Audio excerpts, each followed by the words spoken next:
సత్యనారాయణ స్వామి వ్రతాలు చేయడంలో ఒక పొరపాటు చేస్తూ ఉంటారు.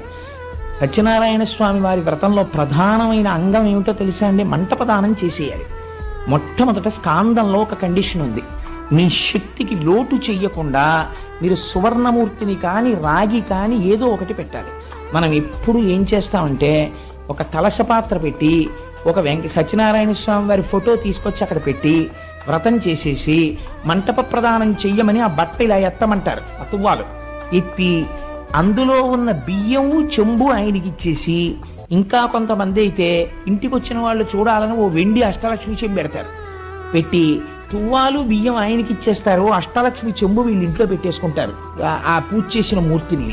నువ్వు మంటపంలో మూర్తిని పెట్టి పూజ చేసి మంటపం దానం చేసేసిన తర్వాత మంటపాంతర్గతంగా ఉన్నటువంటి మూర్తిని కూడా నువ్వు దానం చేసేసావు.